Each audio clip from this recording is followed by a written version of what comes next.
Hello again. My name is Dan, and these tutorials are courtesy of direct-e.com, our end-to-end platform for massive direct marketing, where we serve Fortune 500 clients since 1996. So you have a list.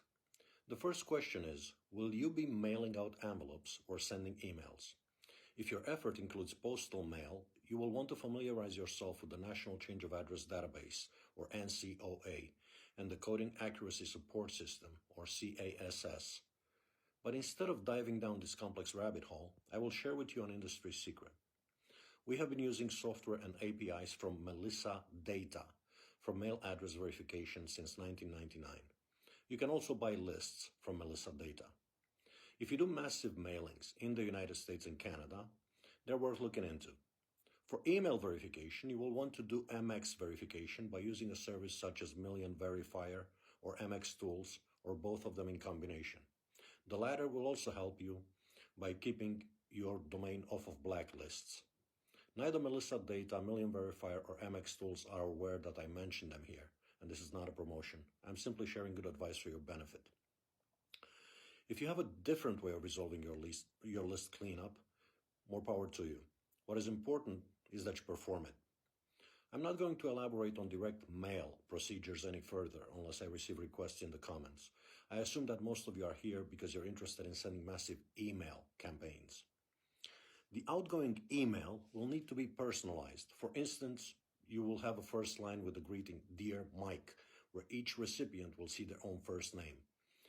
If your list, depending on the source, has the full name in one field, then you're going to need to run a procedure for splitting the names.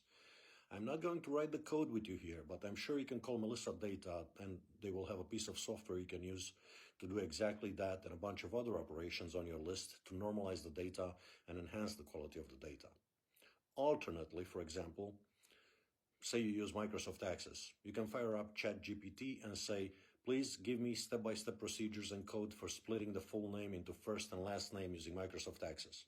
Replace Access with whatever platform or software you're using.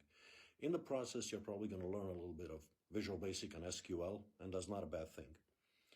Once you have a clean list of emails and a functional list with all the fields that you plan to merge in your email message, look through it. There may be records that the automatic data lifting process was unable to fix, and you're going to need to fix those by hand or remove them. If the number of failed records is high, then you might want to abort the process or obtain a better list. Let's assume, hypothetically, that you ran MX verification on 2 million records and you got back 230,000 good emails. Congratulations.